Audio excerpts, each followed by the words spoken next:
Welcome to news alerts.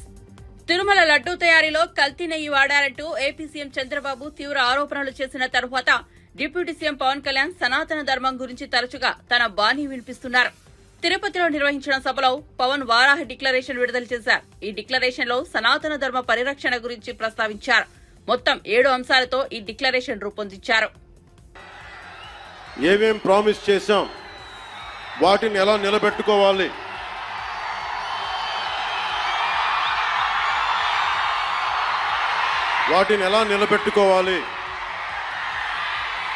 ఆర్థిక వ్యవస్థ దెబ్బతింది, దాన్ని ఎలా నిలబెట్టాలి. గౌరవ ముఖ్యమంత్రి శ్రీ చంద్రబాబు నాయుడు గారు కానీ, కేబినెట్ కానీ,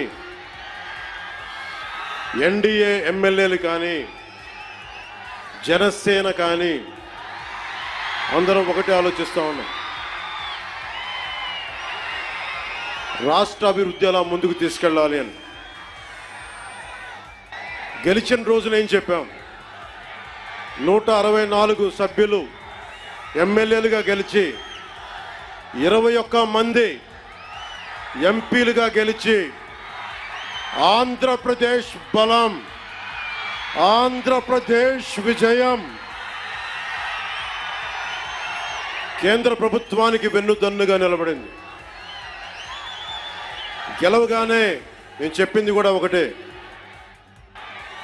ఏ పార్టీ కూడా మనం పగా ప్రతీకార రాజకీయాలు ఉండవు, ద్వేషించం, చాలా మర్యాదగా వినమ్రతతోటి ఉన్నాం. దశాబ్దం పైన నన్ను వ్యక్తిగతంగా తిట్టారు, కించపరిచారు, అవమానం చేశారు. చాలా అవమానాలు పొందాం, పరాభావాలు చెందాం.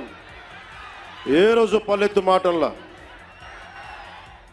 స్థాయి పెరిగిపోయి ఏ 7 కొండల వాడైతే, ఏ కలియుగ దైవం ఆయనకి కూడా అపచారం జరిగితే మెత్తగా ఎందుకు ఊరుకుంటాం, మాట్లాడకుండా ఎందుకుంటాం? ప్రతి ఎలక్షన్ ప్రతిదీ రాజకీయ కోణంలోనే చూస్తామా? అన్ని రాజకీయాలేనా? అన్ని ఓట్ల కోసమేనా?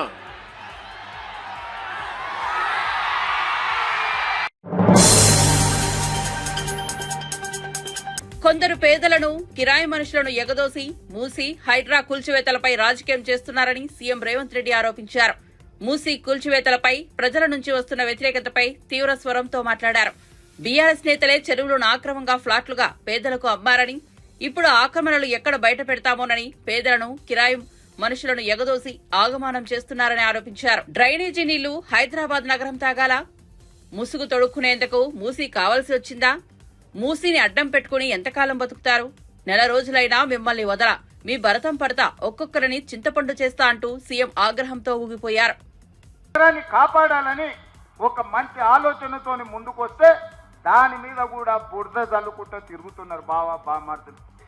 ఇవాళ పేదలకు అన్యాయమైందని ఏడుస్తున్నారు కదా. ఈ తెలంగాణ రాష్ట్రాన్ని దోచుకున్న నిధులు మీ పార్టీ ఖాతాలో 1500 కోట్లు ఉన్నాయి. ఒక 500 కోట్లు తీసి ఆ మూసీలో మునిగిపోయిన వాళ్ళకి పంచి పెట్టండి. మీకు అధికారంలోకి రాకంటే ముందు తొడుక్కోవడానికి చెప్పులు కూడా లేవు కదా. ఈరోజు 1500 కోట్ల రూపాయలు మీ పార్టీ ఖాతాలో ఉన్నాయి. 500 కోట్ల రూపాయలు మీ పార్టీ ఖాతాలో నుంచి తీసి వాళ్ళకి పంచి పెట్టండి. ఈ ప్రభుత్వం సిద్ధంగా ఉంది వినడానికి. హైడ్రా గురించి అసెంబ్లీలో చర్చ పెట్టినప్పుడు పారిపోయింది, మాట్లాడలేదు. హైడ్రా మీద అసెంబ్లీలో చర్చ జరగలేదా? ఆ రోజు మీరు సూచన చేసి ఉంటే ఈరోజు మీరు అడ్డగోలుగా మాట్లాడాల్సిన అవకాశమే లేకపోతుండే కదా. ఈరోజు పేదలకు ఏం చేద్దామో చెప్పండి. 12,000 మంది బఫర్ జోన్లో లేకపోతే నదీ బెడ్డులో మూసీ పరివాహక ప్రాంతంలో ఉంటే 15,000 డబుల్ బెడ్రూమ్ ఇల్లు ఇవాళ మనం కేటాయించడానికి నేను ఆదేశాలు ఇచ్చిన. మూసీ మురికిలో దోమలతోని, కలుషితమైన నీళ్లతోని అక్కడ బతకలేని శవాలుగా, జీవోత్సవాలుగా ఉన్న పేదవాళ్లకు ఆత్మ గౌరవంతో బ్రతకడానికి ఇల్లు ఇచ్చి, ఇంటి ఖర్చులకు 25,000 ఇచ్చి మా అధికారులు అక్కడ ఉండి వాళ్ళని ఇంటి దగ్గర దిగబెడుతుంటే అభినందించాల్సింది పోయి అన్యాయంగా మాట్లాడుతున్నారు. డబుల్ బెడ్రూమ్ ఇల్లు కంటే ప్రత్యామ్నాయం ఏముందో చెప్పండి. చేతనైతే రాండి, అఖిలపక్ష సమావేశాన్ని పిలుస్తాం, మీరు రాండి, ఏం చేయాలో చెప్పండి. మీరు మాత్రం ఫామ్ హౌస్లో ఉండాలి. మీ ఫామ్ హౌస్లను కాపాడుకోవడానికే కదా ఇవాళ వీళ్ళను ముసుగు తొడుక్కొని రక్షణ కవచంగా పెట్టుకొని పేదోళ్ళని పెట్టి కూలగొట్టొద్దు అంటారు. ఇవాళ ఇన్ని మాట్లాడుతున్న కేసీఆర్ జన్వాడలో నీకున్న ఫామ్ హౌస్ అక్రమ నిర్మాణం కాదా, అది కూలగొట్టాలనా వద్దా నువ్వు చెప్పు.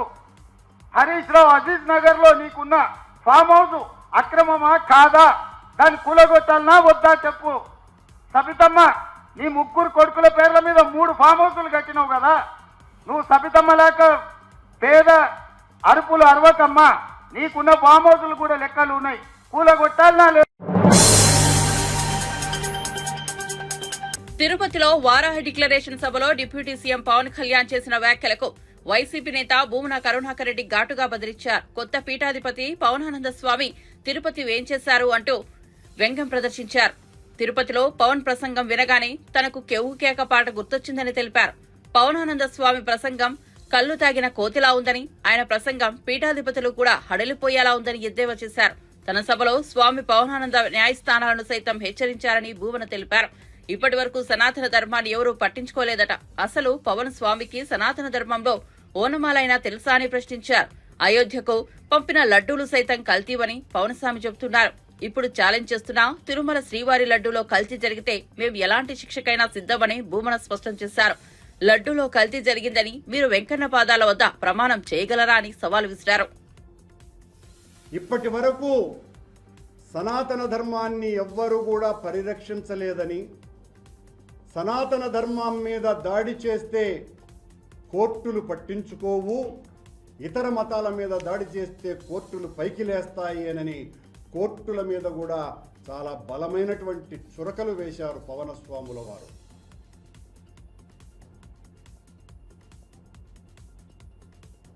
సనాతన ధర్మం గురించి ఓనమాలు కూడా తెలియనటువంటి వ్యక్తి ఈ రోజున ఆదిశంకరాచార్యుల తరువాత ఆదిశంకరాచార్యుల వారు చతుర పీఠాలు పెట్టిన తరువాత శృంగేరిలోను, ద్వారకలోను, పూరిలోను జ్యోతిర్మఠం తరువాత ఈ రోజున మళ్ళీ పవనస్వాముల వారు అంతకంటే కూడా వీర విజృంభణ చేసి ఆనాడు 72 అవైదిక మతాల మీద తన దండంతో నిలువరింపజేసి హెచ్చరించి వాళ్ళనందరినీ కూడా సనాతనం వైపు మళ్లించినటువంటి శంకరపాదుల వారి కంటే కూడా తీవ్రంగా ఆగ్రహోగ్రదగ్ధులై పవనస్వాముల వారు సనాతన ధర్మం మీద ఈరోజు మాట్లాడటం జరిగింది. ఈ రోజున పవనస్వాముల వారు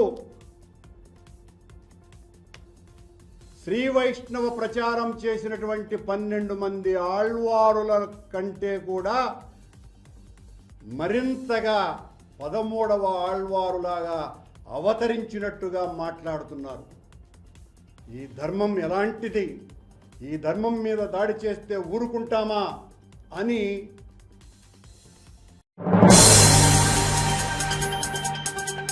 మూసీ సుందరీకరణ పేరుతో పేదల ఇండ్లను కూలిస్తే రాష్ట్ర ప్రభుత్వమే కూలిపోతుందని కేంద్ర మంత్రి కిషన్ రెడ్డి హెచ్చరించారు. హైదరాబాద్ లోని బీజేపీ రాష్ట్ర కార్యాలయంలో గురువారం ఆయన మీడియా సమావేశంలో మాట్లాడారు. బస్తీలోని పేదల బ్రతుకులను కాంగ్రెస్ ప్రభుత్వం ఛిద్రం చేస్తోందని ధ్వజమెత్తారు. ఎన్నికల హామీల నుంచి ప్రజల దృష్టిని మరల్చేందుకే హైడ్రా పేరిట కాంగ్రెస్ ప్రభుత్వం డ్రామాలు చేస్తోందని ఆరోపించారు. దేశంలో ఎక్కడా ఏ ప్రభుత్వమూ ఇలా పేదల ఇండ్లను కూల్చలేదని తెలిపారు. ముందు పెద్దలు నిర్మించిన ఎస్టేట్ కంపెనీలు, ఫామ్ హౌస్లు, ఓవైసీ ఫాతిమా కాలేజీని కూల్చాలని సవాల్ విసిరారు. మంత్రి సురేఖ వ్యాఖ్యలు గర్హనీయమని కిషన్ రెడ్డి పేర్కొన్నారు. ఇతర మహిళల వ్యక్తిగత విషయాలను రాజకీయాల్లోకి తీసుకురావడాన్ని ఖండిస్తున్నట్లు తెలిపారు. పేదవాడి పుట్టగొట్టడం తొందరెందుకు? పేదవాడి నిల్వ నీడ లేకుండా దుర్మార్గంగా వివరించడానికి తొందరెందుకు? మీ డ్రైనేజ్ వ్యవస్థ ఏం చేస్తారో చెప్పండి. మీరు 1,50,000 కోట్లు అంటున్నారు కదా, కనీసం అందులో ఒక సగం 75,000 కోట్ల రూపాయలు ఖర్చు పెట్టి హైదరాబాద్లో డ్రైనేజ్ వ్యవస్థ మెరుగుపరచండి, ప్రజలు హర్షిస్తారు. ప్రజలకు మేలు జరుగుతుంది. ఈరోజు త్రాగునీరు, డ్రైనేజీ నీరు కలిసి అనేక రకాల ఇబ్బందులకు హైదరాబాద్ ప్రజలు గురవుతున్నారు. అది వదిలిపెట్టి బ్యూటిఫికేషన్ ఎట్లా అవుతుంది? డ్రైనేజ్ అంతా కలుస్తున్నప్పుడు దానికి ప్రత్యామ్నాయ మార్గం ఏంటి? ఈ ప్రభుత్వము ఆలోచన చేయాల్సిన అవసరం ఉంది. మీరు 1,50,000 కోట్లు అంటున్నారు కదా, మరి ఈరోజు వర్షపు నీరు కాలువలు పూర్తిగా మూసుకుపోయాయి, సిల్ట్తో క్లోజ్ అయిపోయాయి హైదరాబాదు. చిన్నపాటి వర్షానికి హైదరాబాద్లో ఇళ్లకి నీళ్ళు వస్తూ ఉన్నాయి. దానికి పరిష్కారం చూపిస్తారా? ఏది అవసరం ఉందో అడుగుతా ఉన్నాను. మీరు తేవాలనుకుంటున్నటువంటి అప్పు 1,50,000 కోట్ల అప్పు, మీరు సుందరీకరణ చేయాలనుకుంటున్నటువంటి మూసీ రివర్ మీద పెట్టేటువంటి ఖర్చు, హైదరాబాద్ నగరాన్ని కనీసం డ్రైనేజ్ మీద, స్టామ్ వాటర్ లైన్ల మీద మీకు చిత్తశుద్ధి ఉంటే అది ముందు చేయండి, తర్వాత బ్యూటిఫికేషన్ చేయండి. బ్యూటిఫికేషన్ కూడా చేయాలనుకుంటే మీరు 2 సైడ్లో రిటైనింగ్ వాల్ కట్టండి. అంతేకాని రిటైనింగ్ వాల్ కట్టడం ద్వారా బ్యూటిఫికేషన్ చేయొచ్చు. ఎవరు కట్టుకున్నారు? ఇల్లు ఎప్పుడు కట్టుకున్నారు? నిన్న మొన్న కట్టుకున్నారా? మీ కాంగ్రెస్ పార్టీ అధికారంలో ఉన్నప్పుడే కట్టుకున్నారు. అంజయ్య గారు, లేకపోతే భవన వెంకట్రామ్ గారు, విజయభాస్కర్ రెడ్డి గారు, ఆ తర్వాత చంద్రబాబు నాయుడు గారు, లేకపోతే ఆ తర్వాత వచ్చినటువంటి రాజశేఖర రెడ్డి గారి హయాంలోనే ఇవన్నీ నిర్మాణాలు జరిగాయి. కాబట్టి ఆ రోజు ఒక విధానం, ఈ రోజు ఒక విధానం కాదు. పేదవాడు ఒక్కొక్క ఇటుక పేర్చి తమ రక్తాన్ని చెమటగా మార్చి ఈరోజు గ్రూప్ 1 పై సీఎం రేవంత్ రెడ్డి సోయలేని మాటలు మాట్లాడుతున్నారని వికలాంగుల కార్పొరేషన్ మాజీ చైర్మన్ కె వాసుదేవరెడ్డి విమర్శించారు. హైదరాబాద్ తెలంగాణ భవన్లో గురువారం ఆయన మీడియాతో సమావేశంలో మాట్లాడారు. గ్రూప్ 1 ఉద్యోగుల భర్తీపై ముఖ్యమంత్రి వ్యాఖ్యలు చూస్తుంటే అనేక అనుమానాలు కలుగుతున్నాయని పేర్కొన్నారు. త్వరలో గ్రూప్ 1 నియామక పత్రాలు విడుదల చేస్తామని ఇటీవల సీఎం ప్రకటించారని, గ్రూప్ 1 మెయిన్స్ పరీక్షలు జరగకముందే ఫలితాలు ఎలా ఇస్తారని ప్రశ్నించారు. కొంపదీసి గ్రూప్ 1 పోస్టులు ఉంచారా, బేరం పెట్టుకున్నారా అనే సందేహాన్ని వ్యక్తం చేశారు. సీఎం వ్యవహారం పిల్ల పుట్టుక ముందే కుళ్ల కుట్టినట్లు ఉందని ఎద్దేవా చేశారు. సమావేశంలో బీఆర్ఎస్వై నాయకులు విద్యాసాగర్, మధు పాల్గొన్నారు. రాష్ట్రంలో ముఖ్యంగా హైదరాబాద్ నగరంలో మూసీ పరివాహక ప్రాంత బాధితుల పరామర్శలు, అదేవిధంగా హైడ్రా విషయాలు ఇవన్నీ కూడా ప్రధానంగా ఉన్నాయి కాబట్టి తర్వాతనైనా పెట్టచ్చని ఒక ఉద్దేశంతో పెడతా ఉన్నాం. ముఖ్యంగా ఈ రాష్ట్రంలో ఉన్న నిరుద్యోగులంతా కూడా మొన్న ముఖ్యమంత్రి మాట్లాడిన తీరుపైన చాలా విస్మయం వ్యక్తం చేస్తూ ఉన్నారు. మొన్న ఒక 2 రోజుల క్రితం రాష్ట్ర ముఖ్యమంత్రి వర్యులు రేవంత్ రెడ్డి గారు డిఎస్సి 24 పరీక్షా ఫలితాల సందర్భంగా రాష్ట్ర సచివాలయంలో వారు మాట్లాడిన తీరు అంటే ఈ రాష్ట్రానికి ముఖ్యమంత్రి గౌరవప్రదమైన పదవి, రాజ్యాంగబద్ధమైన పదవిలో ఉండి కూడా పరిపాలన మీద పట్టు లేదు కాబట్టి ఆయనకి ఎప్పుడు ఏం మాట్లాడానో గుర్తుకొస్తలేవు సమయానికి. పాపం రాసిచ్చేటోళ్ళు కూడా పక్కపొంటి సరిగా లేనట్టున్నది. లేకపోవడం వల్లనే మొన్న డిఎస్సి ఫలితాల సందర్భంగా త్వరలో గ్రూప్ 1 ఫలితాలు అవి కూడా నిరుద్యోగ పట్టభద్రులందరికీ బ్రహ్మాండంగా గ్రూప్ 1 ఉద్యోగాలు ఇచ్చుకుంటామని మొన్న ప్రకటించారు. అసలు ఆశాస్పదం ఏంటంటే గ్రూప్ 1 పరీక్షలే పూర్తి స్థాయిలో కంప్లీట్ కాలేదు. ఈ నెల 21 నుంచి 27 వరకు గ్రూప్ 1 మెయిన్స్ పరీక్షలు నిర్వహించబోతా ఉన్నది రాష్ట్ర ప్రభుత్వం. మరి మొన్న ముఖ్యమంత్రి గారు ఏం మాట్లాడతాడు? గ్రూప్ 1 పరీక్షా ఫలితాలు త్వరలో ఇస్తామని చెప్తాడు. అంటే ఆయనకు మతి ఉన్నట్ట, మతి లేనట్ట? తిట్లు మాత్రం సమయానికి గుర్తొస్తాయి, కానీ పరిపాలన మీద పట్టు లేకపోవడం వల్ల ఎప్పుడు ఏం మాట్లాడన్నో ఈ ముఖ్యమంత్రి గారికి తెలుస్తలేదు. పరిపాలన పట్టు ఉంటేనో కొద్దిగా మతి ఉండేది, ఆ పట్టు లేకపోవడం వల్ల ఇవాళ ఇదే అమెరికా అయితే $1 మిలియన్ పరువు నష్టం దావా వేస్తారని మంత్రి కొండా సురేఖపై ప్రజాశాంతి పార్టీ అధినేత కేఏ పాల్ మండిపడ్డారు. కొండా సురేఖ వ్యాఖ్యలు మతి భ్రమించి పిచ్చి కుక్క కలిస్తే మాట్లాడినట్లు ఉన్నాయని కీలక వ్యాఖ్యలు చేశారు. ఆమె మాటలు చట్టవిరుద్ధమని అన్నారు. ఇదే అమెరికా అయితే $1 మిలియన్ పరువు నష్టం దావా వేస్తారన్నారు. రాహుల్ గాంధీ ఒక్క వ్యాఖ్య చేస్తే ఆయన పార్లమెంట్ సభ్యత్వమే పోగొట్టుకోవాల్సి వచ్చిందన్నారు. రాహుల్ గాంధీ వ్యాఖ్యలతో పోల్చితే కొండా సురేఖ వ్యాఖ్యలు 100 రెట్లు అభ్యంతకరంగా ఉన్నాయన్నారు. ఆమెకు నోటీసులు ఇచ్చి డీజీపీ ఎందుకు అరెస్ట్ చేయలేదని ప్రశ్నించారు. ఇప్పుడు సారీ చెప్తే హత్య చేసి సారీ చెప్పినట్లుగా ఉందన్నారు. సమంతకు ఎంత మనోవేదన, ఆవేదన ఉంటాయో ఊహించారా అని అన్నారు. కొండా సురేఖ రాజీనామా చేయాలి, 72 గంటల సమయం ఇస్తున్నా లేదా తక్షణమే ఆమెను తొలగిస్తూ రాహుల్ గాంధీ, రేవంత్ రెడ్డి చర్యలు తీసుకోవాలన్నారు. సమంత ఇంటికి, నాగార్జున ఇంటికి వెళ్లి క్షమాపణలు చెప్పాలన్నారు. కాంగ్రెస్ పార్టీకి గర్వం ఎక్కువై నేతలు ఇలా వ్యవహరిస్తున్నారని, కళ్లు నెత్తిమీద ఉన్నాయని తెలిపారు. 50% ఉన్న మహిళలకు మేము మహిళలను గౌరవిస్తున్నామని నోటీస్ పంపించడం, మీకు చిత్తశుద్ధి బయట లేకపోయినా ఉన్నట్టేనా వ్యవహరించండి. కనుక చాలా సెక్షన్స్ ప్రకారం డిఫమేషనే కాదు, క్రిమినల్ ప్రొసీడింగ్స్ కాదు, చాలా సెక్షన్స్ ఉన్నాయి. అవన్నీ నేను తర్వాత మాట్లాడతాను. 72 గంటల్లో కొండా సురేఖ రాజీనామా చేయాలి. 2, సమంత పేరుతో వాళ్ళ కుటుంబం అన్నది సమంతకి ఇంటికెళ్ళి అపాలజీ చెప్పాలి, నాగార్జున ఇంటికెళ్ళి అపాలజీ చెప్పాలి. రాష్ట్ర ప్రభుత్వ ఆదాయం క్రమంగా పడిపోతోందని, పరిపాలనా వైఫల్యానికి ఇది నిదర్శనమని బీఆర్ఎస్ వర్కింగ్ ప్రెసిడెంట్ కేటీఆర్ విమర్శించారు. తగ్గుతున్న సర్కార్ ఆమ్దాని పేరుతో వెలుగు పత్రికలో వచ్చిన కథనాన్ని కేటీఆర్ తన ట్వీట్ కు జత చేశారు. ప్రభుత్వ ఆదాయం పడిపోతోందని, అనుభవరాహిత్యంతోనే ఈ అనర్థమని పేర్కొన్నారు. సంపదను సృష్టించి పేదలకు పంచే తెలివి ఈ ముఖ్యమంత్రికి లేకపోవడమే సమస్య అని స్పష్టం చేశారు. కాంగ్రెస్ అధికారంలోకి వచ్చిన తొలి ఏడాది నుంచే ఈ దుస్థితి ఏర్పడిందన్న, రానున్న 4 ఏళ్లు మరింత కష్టమేనని ఆందోళన వ్యక్తం చేశారు. ఈ గడ్డు పరిస్థితులను మరింత దిగజార్చే చేష్టలే తప్ప దిగ్గుబాటు చర్యలు కనుచూపు మేర కూడా కనిపించడం లేదని ఆరోపించారు. తెలంగాణ ప్రగతి పథానికి పాతరేసిన పాపం మార్పు మార్పు అంటూ మోసం చేసిన కాంగ్రెస్దే అంటూ తన ట్వీట్ ముగించారు.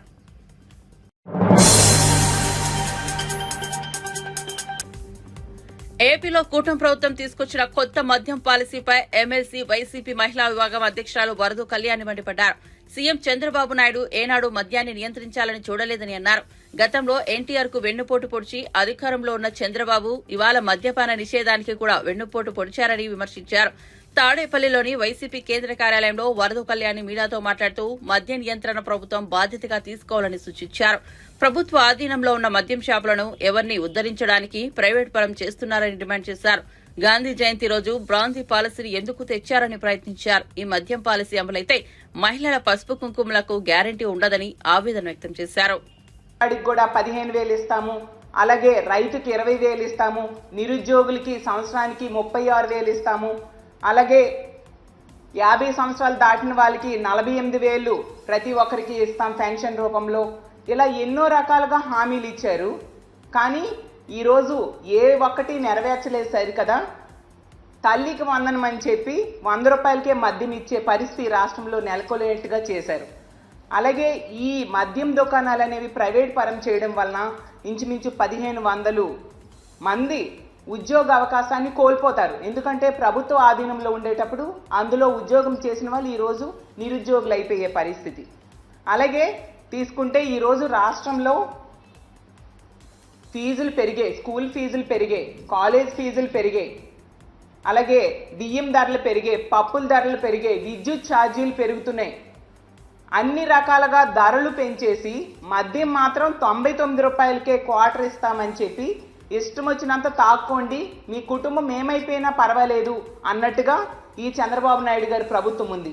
మహిళా సంఘాలు ఎంతగా వ్యతిరేకిస్తున్నా కూడా ఎందుకు మీరు ఏ ఉద్దేశంతో ఎవరికి బెనిఫిట్ చేయడానికి మీరు ఈ పాలసీని తీసుకొచ్చారు అనే విషయం ఈ రాష్ట్ర ప్రజలందరికీ క్లియర్గా అర్థమవుతుంది. ఎందుకంటే మనం తీసుకుంటే ఈ లిక్కర్ సిండికేట్ల ద్వారా ముడుపుల కోసం ఈ ప్రభుత్వం ఇలాంటి మద్యం పాలసీని, కొత్త పాలసీని తీసుకొచ్చిందనే విషయం రాష్ట్ర ప్రజలందరికీ కూడా క్లియర్గా అర్థమైంది. ఎంత ఘోరం అంటే షాపింగ్ మాల్స్ లాగా లిక్కర్ మాల్స్ తీసుకొస్తారంట. అంటే తాగినంత తాగండి, ఏమైపోయినా పర్వాలేదు. ఈ రాష్ట్రంలో ఈ మద్యపానం ఎక్కువైపోవడం వల్ల మళ్ళీ మహిళల మీద అత్యాచారాలు, హత్యలు మరింతగా పెరిగిపోతాయి. అవేమీ అవసరం లేదు. తాలిబొట్లు తెగిపోయినా పర్వాలేదు. కానీ రాష్ట్ర ప్రభుత్వంలో పెద్దలకి ఈ సిండికేట్ ద్వారా వచ్చే ముడుపులు అందితే చాలు అన్న టైపుగా ఉంది. గతంలో మనం చూసాం జగన్మోహన్ రెడ్డి గారి ప్రభుత్వంలో ఎంత చక్కగా మద్య నియంత్రణ. దసరా సందర్భంగా విజయవాడలో దేవి శరన్నవరాత్రి ఉత్సవాలు వైభవంగా జరుగుతున్నాయి. బాలా త్రిపుర సుందరి అవతారంలో అమ్మవారు భక్తులకు దర్శనమిచ్చారు. ఇంద్రకీలాద్రిపై సందర్భంగా ఏర్పాటు చేసిన లేజర్ షో అందరినీ ఆకట్టుకుంది. మహిషాసురుడి అమ్మవారిని సంహరించిన ఘట్టాలను లేజర్ షో ద్వారా తిలకించి భక్తులు ముగ్ధులయ్యారు.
మహానటి ఫేమ్ కీర్తి సురేష్ ప్రకాశం జిల్లా ఒంగోలు నగరంలో సందడి చేసింది.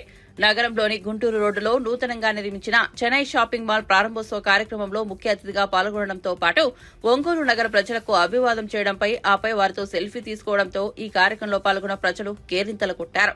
ఈ సందర్భంగా ఆమె మాట్లాడుతూ మొదటిసారిగా ఒంగోలు నగరంలో చెన్నై షాపింగ్ మాల్ 35,000 చదరపు అడుగుల విస్తీర్ణంలో ఏర్పాటు చేయడం జరిగిందని, ఇది మొత్తం మీద 28వ షాపింగ్ మాల్ అని, 2 ఏళ్ల వయసు వాళ్ళ నుండి 80 ఏళ్ల వయసు వారి వరకు అన్ని రకాల దుస్తులు ఇక్కడ లభిస్తాయని తెలిపారు. రానున్నది పండుగ సీజన్ కాబట్టి ప్రతి ఒక్కరూ ఇక్కడకు విచ్చేయాలని కోరారు. అలాగే నెల 25వ తేదీన మహారాష్ట్రలోని నాదిన్లో కూడా కొత్తగా మరొక నూతన షాపింగ్ మాల్ ఏర్పాటు చేయనున్నట్లు ఆమె తెలిపారు. ఈ కార్యక్రమంలో చెన్నై షాపింగ్ మాల్ యాజమాన్యం, సిబ్బంది పాల్గొన్నారు.